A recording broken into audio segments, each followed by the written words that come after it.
If you're a man having an emotional breakdown, take a walk with me. I think it's interesting and awfully telling that that's the title that social media provided for this.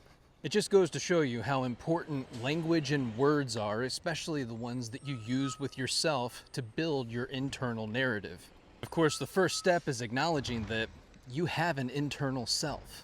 Your inner self is always speaking to you, whether that's through your inner dialogue, your intuition, or this felt sense emotion that's happening inside of you. The common denominator with all these things is identifying what it's trying to tell you. You have to name it to tame it. The way that we speak to ourselves is often a conditioned habit. You should ask yourself, where does that even come from? Whose voice do you hear in the back of your head, or whose phrases are those?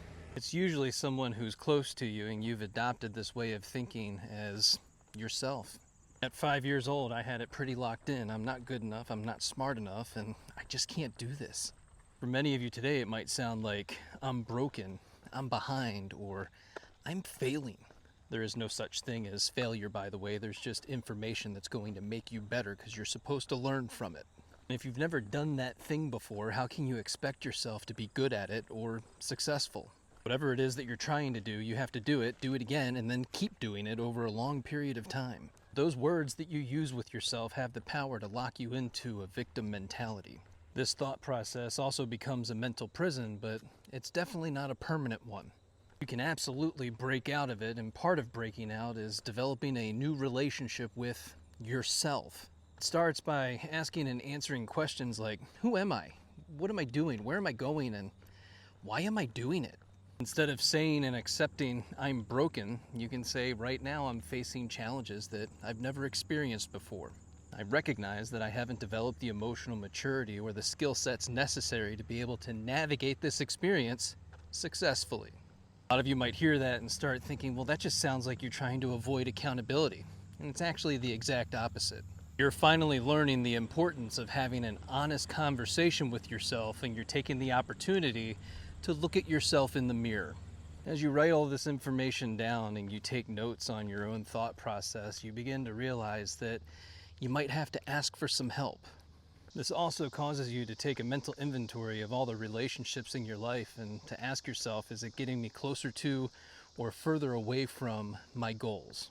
You should write those down too, along with your values, standards, and boundaries. Asking for help can look like therapy, coaching, or finding somebody out in the real world that you admire and connecting with them. You may even find that within the leadership of your church, and if that doesn't exist, maybe you can create a small group and get it started. Just remember, you can do multiple things at the same time. It's never just one thing that's going to get you to where you want to be. Next up, you can swap why me with what now? It's really easy to blame everything that's outside of you, and I can certainly see how you might get there. After all, society has told you to shut up, quit talking, stay small. You're not needed, do better. But that's one thing I do agree with, is that we all need to do better. It means that it's time for all of you to take your personal power back away from the things that you give it away to so freely. It's time to let go of that negative mindset that's become the barrier to the life that you actually want to have. You have to stop seeing things through the expectations of what you think they should be and start looking at them for what they really are. You're not your past, and your past isn't your future.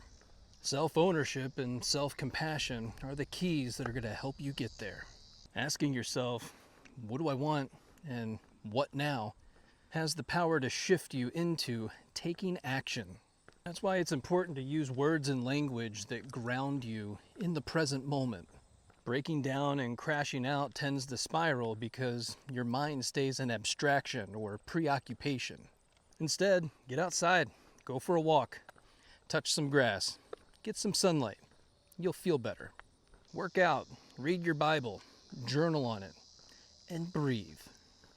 Breath work has more power than you will ever realize. It's time to start a practice of it. Use powerful command language like, I'm in a storm, but storms pass. Life feels heavy in this moment, but I trust God and myself to get me through this, physically, mentally, emotionally, and spiritually. This moment doesn't define me. It refines me. You're being shaped, honed, forged. You're becoming anti-fragile, beyond resilience. If you take anything from this video, it's time to invest in yourself, to learn more, to know that bettering your life is a conscious choice that you make each and every day. It just never goes at the speed that you want it to. It's always in His time. If you're looking for books to get you started, you can start with the Bible, the book of John. Then check out The Abolition of Man, As a Man Thinketh, The Four Agreements, and Man's Search for Meaning. Right now, you might be in a season where God has pruned your life. These seasons are often lonely and painful, but it's also a growing season, so use it to become who you were always meant to be. If you got value from this video, be sure to check out the Blueprint Podcast. You know where to go.